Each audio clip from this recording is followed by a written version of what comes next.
Kevin, first I want to thank you for making the trip to California to share what you've been through, yourself, your family, from the attempt to shine some light in a dark place. Glad to do it. Tell us your history, how many years was CIA? Yes, I was a CIA officer for 17 years. I was in counterintelligence. I was in the Counterterrorism Center. I was an internal security investigator, so I did investigations on staff on the inside. I collected human intelligence in the field. I was on the CIA director's staff as one of his protective agents. So I had several different careers within my career while I was there for about 17 years. When you began to move a direction to try to expose issues that the agency certainly didn't want exposed, and what kind of resistance did you encounter from your peers? Well, there's a culture of fear in the CIA amongst the staff where you don't rock the boat. Most people in there know that there's a system of career destruction. So if you're to stand up against something that you even disagree with, there's a prevailing error that don't do that or it's the end of you. Excuse me, in my case it came down to my family's toxic exposure. I had to make a decision to stand up to that system or to let my family get increasingly ill. And of course I had to choose the right one of those. So as soon as I started to provide evidence to them that they were getting sick, that's when the fun started. And elaborate on that toxic exposure and that being a repercussion of things you had already tried to expose. Yes, I had previously uncovered a vulnerability within the agency system. It was international. There was a mechanism by which foreign intelligence agents could go into any embassy in an unclassified system and identify our agents worldwide. The more I investigated that, the more I found that it indeed was true, and the more I found out, the worse it got. To make a long story short, Department of State IG and a former decorated intelligence officer took that study over, examined it at all the embassies around the world, and found it was worse than I thought. Within my agency, I was threatened. I was told to drop it. My memos were destroyed. It was removed from the internal server. And all this from simply trying to do your job. Trying to save the lives of agents in the field. Exactly. Yes, and those that were connected to them. For some mind-boggling reason, the agency did not only not want that to come out, they didn't want to correct it. When it finally did come out, I sat there at a meeting at the 7th floor of State and sat there and watched the CIA official be publicly rebuked by State IG for leaving the lives of their agents at risk. And I got an award for that and went on, but that was the beginning of the fun because, of course, I had a laser dot on my back after that. Subsequently, I was moved to this particular site, and that's where the family began getting sick. And this is certainly, and elaborate on what made your family sick, and this being a repercussion for your unwillingness to back off of trying to do your job in an honest, virtuous manner. Yeah, they did not like the fact that I wanted to pursue that investigation regarding the risk of the agents. Only trying to protect Absolutely. CIA agents. Yes, the agents, their lives, the operations they were involved in, the assets that they were connected to, everything. They didn't want to hear it. They didn't want anybody to know about it. And I was ordered to shut that whole thing down. Eventually they moved me to this base. I was second in command there. The family started getting sick. My wife was bleeding from her gums. She was bruising all over her body. She completely lost her short-term memory. She was on morphine for severe headaches. There was black mold all through the house. The house was in terrible shape, scorpions and things, and they didn't bother to take care of it. Of course, I can't go into what was being done there or what was actually there, and that's how I've managed to stay free. That's information you can't disclose. I can't disclose. There are reporters out there that have written articles in the New York Times and others that were able to do investigations that were pretty thorough. What existed at that site caused severe toxic exposure, especially to my wife and my oldest son. She was very, very ill. My son's immune system was destroyed so badly, I took him secretly. I flew them out without the agency knowing it to a specialist.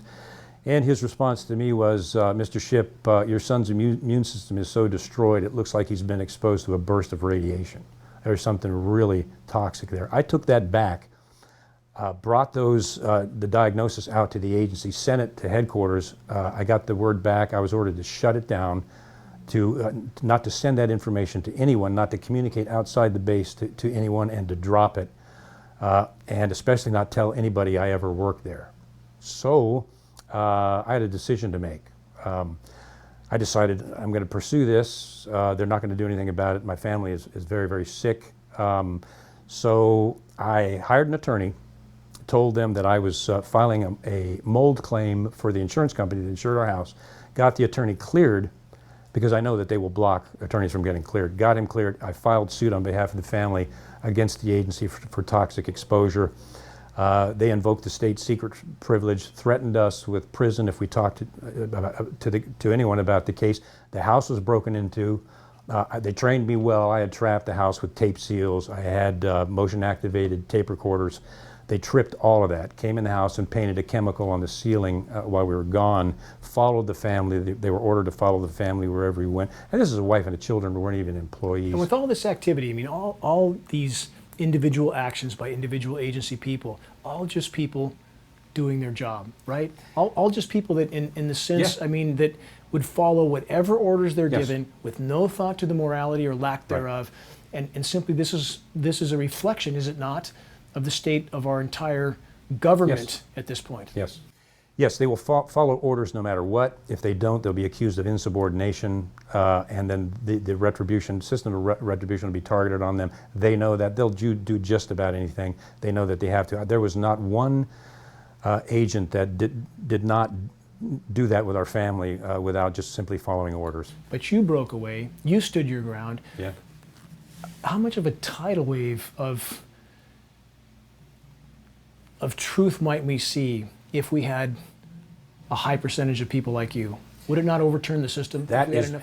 yes, Dane, that is what we need. We need people to come out when they see unconstitutional, and remember the Constitution is the law of the land over every other law in our criminal justice system. If they see unconstitutional activity being done on the part of any federal agency, they're bound by the Constitution, the supreme law of the land, to come out and say something about it. Now, if they understand that is really what is at stake, and they come out and start revealing some of these things that are highly criminal, then we could start a tidal wave within our government and some of these unconstitutional programs that could really shake things up and start, I hope, a movement of freedom and return to constitutionality. And you know, certainly, as we've communicated a lot about this, just how dire and immediate our situation is. Yes. We have converging catastrophes Yes. coming from every direction. Yes. And those people that are worried about their paychecks, their pensions, their retirement accounts, that's really almost a moot point. Yeah, And very soon will be a moot point and there's no question about that. So I agree. what would you tell agency people right now who are just behaving as order followers, trying to protect these assets that will soon no longer matter as we find ourselves in a completely different paradigm because too many people for too long have behaved in the same way? Yes. What would you tell them as an agency person from the CIA or water quality or EPA or all these officials that are helping to cover up these crimes? What would you tell them? I would tell them we're not talking about legitimate things that need to be covered up for safety. For example, if I was overseas and someone blew my cover, we would have been killed or tortured. We're not talking about doing your job for good legal constitutional purposes. We're talking about things that the government is doing that are illegal.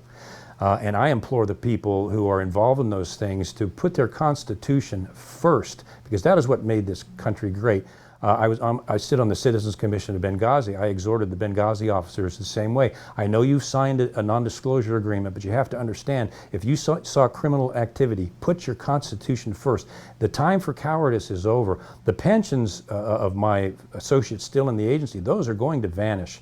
This is a perfect storm with the environment and what's coming with the aerosol spraying, with the crisis in the economy. That will happen. We will have a financial collapse. Because as the environment implodes, the economy must follow. There's no question about that. They're joined together. We've only got a few years. Pensions are not. They're going to mean nothing. Families are going to be just trying to survive. That long. If that long. Yes. Yeah. That's right. And some people think it is that short. So it's much bigger than your 401k or your pension. People have got to wake up. This is serious. Our country is in decline. We're facing a major crisis that could occur. It really could occur any day. It's important people understand that this is not the crisis that's going to come and go. This is a change of paradigm into a completely new and permanent paradigm that's as of yet unimaginable to most. But I want to say that I am incredibly honored to be connected with you, to have you as a resource to help wake people up to just what it's like on the inside. We want to hold an event hopefully soon to have you and a number of other whistleblowers have a whistleblowers event, if you will, Yes. and we'll go into great Be detail. glad to. Kevin, it's The honor is mine also, Dane. Thank you.